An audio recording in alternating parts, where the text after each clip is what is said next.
E aí, jovens, aqui quem tá falando é Pedro Duarte. Hoje a gente vai falar sobre God of War e como ele se tornou o jogo do ano em 2018.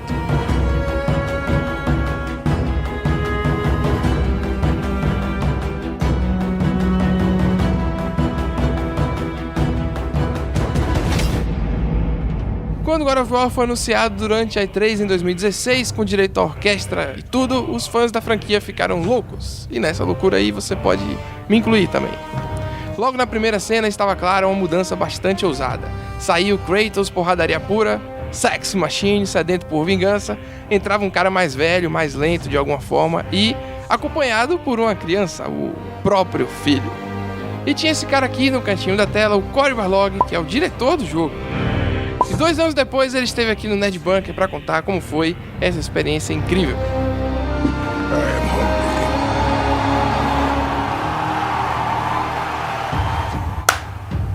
All right, let's do it, yeah?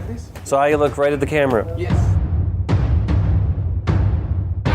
Before we released the demo in 2016, E3 2016, that was like the big reveal of everything. Tensions were very high on the team. A lot of people had believed that I was changing too much, and up to that point, there's a little voice in the back of my head, but I realized I had to push forward, right? Like I had an idea, and I had a great team who had a wealth of fantastic ideas, and I thought, all right, I feel like we're on the right path.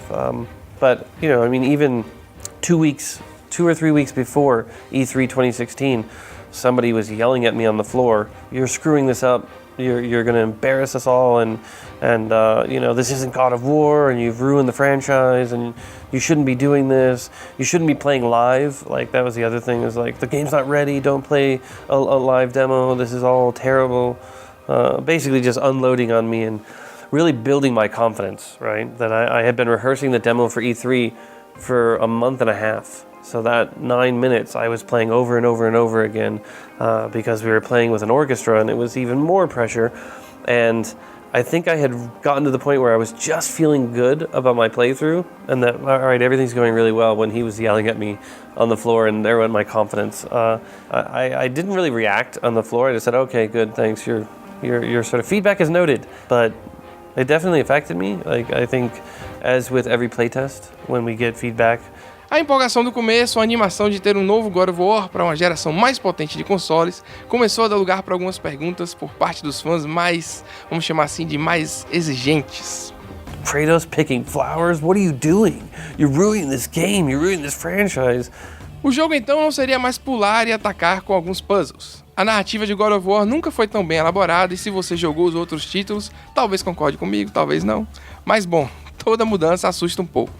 The idea of changing the franchise dramatically, creating a different experience, was sort of born of this idea that Kratos was going to have another son or another kid. At the time, I had my son, and so it was decided even at that time that I said, it'd be interesting if he had a son. What would he do, right? What is the legacy of this fallen god? Like, how would he pass information, and how would he change, right? Because I had changed, and how much of himself would he show his child, right? Because I think that's a big thing when we have children. We sort of decide how much of a mask we put on, right? That perfect human to be a role model for our children, but Kratos is very, very far from that. And right at the beginning, there was this sense that, okay, we need to be able to do this, and everything kind of builds out from that. When I was talking to everybody else on the team, which was only about 10 people in the beginning, I had said, let's take it all apart. Let's list every aspect of God of War up on a board, and then let's start sort of validating whether or not it's necessary, right? Let's debate whether this feature or this aspect of the game is going to help further the story and the sort of experience we want to have, so that the jump actually was on that list. It was one of the things early on that we said, if we want to have the camera closer, if we want to have this more intimate experience, we can't really be doing double and triple jumps all the time, at least not in the first one, right? Because the camera is going to be really difficult. It was going to be a difficult task for us to take on. I think we had decided right away, okay, we could maybe take that on if we ever did a second one. We could totally take on the jump if we wanted to. But in the first one, it's going to be way too hard to deal with this camera to try to tackle two problems at once. So we started evaluating that with everything. E como se não bastassem todas as alterações na mecânica do jogo, câmera, etc., God of War também traria uma nova arma, o Machado Leviatã. Quase matando os fãs do coração, afinal Kratos, sem as lâminas do caos, não seria Kratos. Mas como eu disse antes, toda mudança assusta e que bom que a equipe levou a ideia adiante. When we decided that we were going to have a different camera system, we knew we had to change out the weapon. We had to change the control scheme, we had to change the weapon, because having a user-controlled camera was so different that if you started trying to play the old way, incidentally, we actually include the classic controls because people in the playtest were saying, I wish I had square, square, triangle, and I wish I could do it the old way. I don't like the shoulder buttons. So we put it in, and what we found was most people played for about 2 hours and then went back to the shoulders because they'd find the same thing we found while we were testing. Using the face buttons and the camera controls and bouncing back and forth is very difficult in the middle of a fight.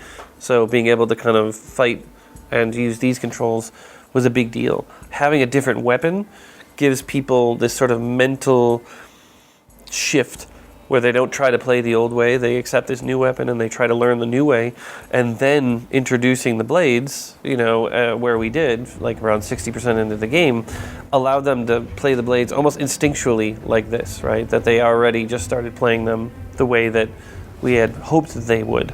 The blades were a very contentious thing because not only did we knew in the beginning we were going to have the blades, but they were going to be something that was added later. But the combat team had focused so much on the Leviathan axe that the production team and me included were getting very worried because we were getting closer and closer release, and we hadn't really done anything with the blades. And the combat team kept telling me, whatever, we're not worried about that, right? We know this, right? That's going to be a big deal. But then we were getting really close, and I was freaking out, and we really got to figure this out, right? I do not want to cut the blades. I think the moment that it all kind of clicked was the time not only did we get the blades in, but we got the quick switching, so that you could actually switch back and forth. To me, that was really good, because everybody was worried that, once you get the blades, no one's going to want to go back. And I think the establishment of different enemies that sort of are vulnerable to one weapon over the other, but also just that feeling of being able to feel really cool, mixing back and forth, and having its own skill tree. I mean, to me, I always will see in the future that these weapons can easily live together. And some will have their favorites. I think it's weighted more heavily to the axe because you spend a lot more time with the axe in the beginning, and there's a lot more environmental puzzles, and this feeling of, you can throw the axe out and you leave it there. That's amazing. There's so much strategic value, so much so that the team was really annoyed with me in the beginning because I was just spending reviews throwing the axe at everything. I was loving it. And at one point, I think the combat team wanted to remove the axe throwing because I was annoying them with it, right? I was like a Counter-Strike player jumping around. E agora uma pausa para o Cory explicar tudo sobre o barco de God of War.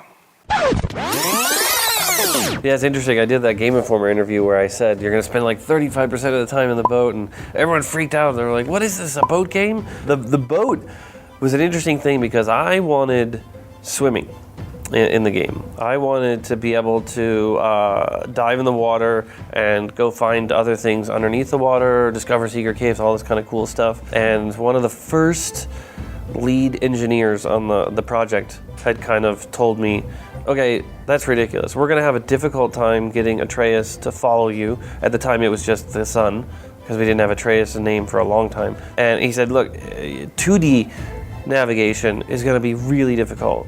Now you're going underwater and having him fully 3D navigate behind you is just unrealistic. It's unrealistic, and you shouldn't want this. And not only that, I don't think I can give it to you, right? You're going to have to sacrifice a ton of the other game to actually get this. So I pushed back for a little bit and realized that I was not going to win this fight. So I started conceptualizing stuff with the boat, and it was when I started writing up a few documents about the boat that I realized the boat is a better deal, right? Because they get to talk. You get to be in this sort of closed space where they can face each other and have a conversation. And because we're not doing any camera cuts or anything like that, it was a great opportunity. So I started pushing this very hard. And at the time, I was going to involve everything. So it was meant for traversal, narrative, exploration, and then combat, right? There were sort of 4 pillars of the boat. Well, the combat ended up getting cut out of it, and for good reason, far in the future. But the boat, from the point that I started sending the document around till about a year and a half before release, everybody hated the boat.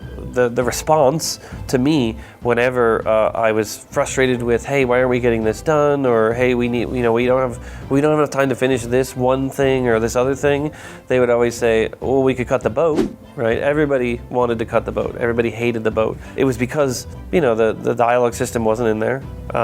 You were just moving around, and it was tough to actually make a boat navigation when we didn't really have anything in the game like that. So it took a year and a half, I think, to really get that on its feet.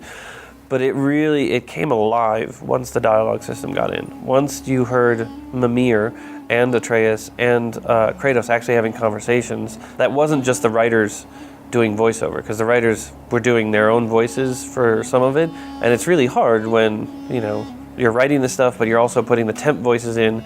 You get double criticism, like people don't like the dialogue, but they also don't like that you read it, so it was a very difficult system to work on. But once it came alive, we knew it was working right.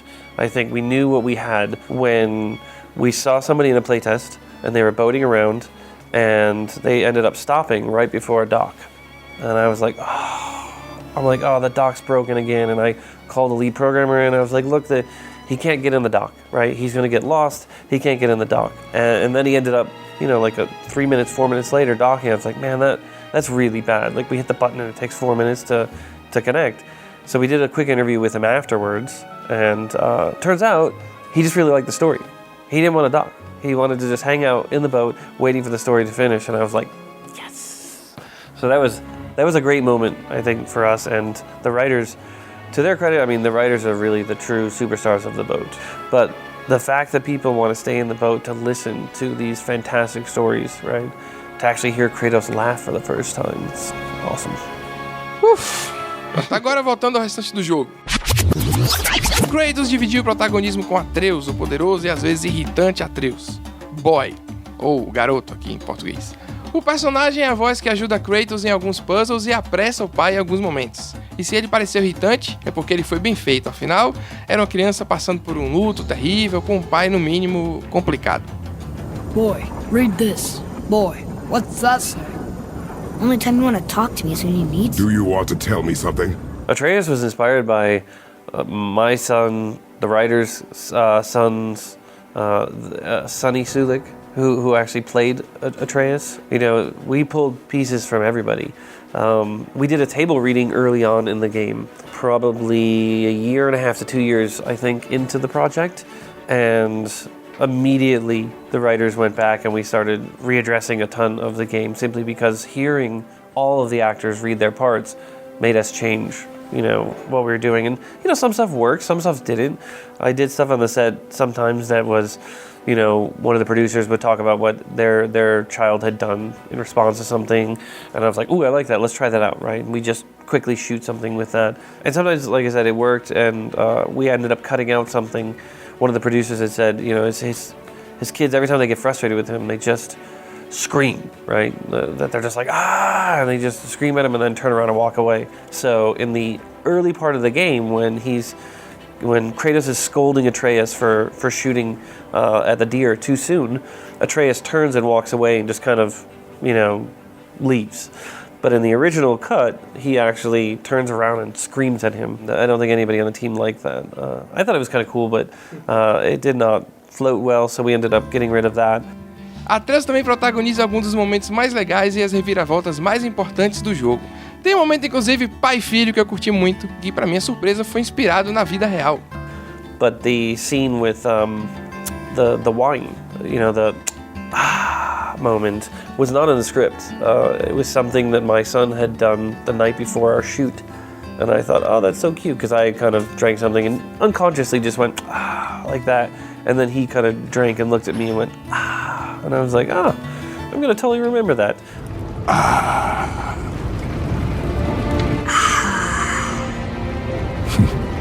So many of us on the team have that memory where we just kind of grab something, this moment feels, that's really good. And I think that's probably why it resonates with so many different people, is that it is gathering different experiences from everybody on the team. God of War foi lançado em abril de 2018 e só no primeiro mês vendeu 5 milhões de cópias segundo a PlayStation. Tanto esforço, paixão e trabalho resultaram em 3 prêmios no The Game Awards 2018. Melhor direção, melhor jogo de aventura e o jogo do ano.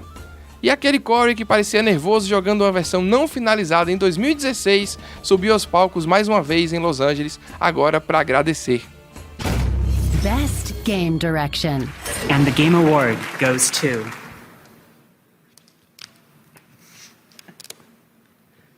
God of War.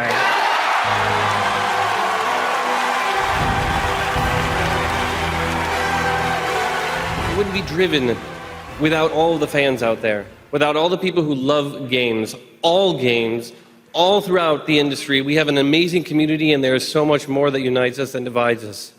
So thank you, everybody. Com tanto sucesso, só resta perguntar, Cory, e o próximo jogo? There's gonna be a next game?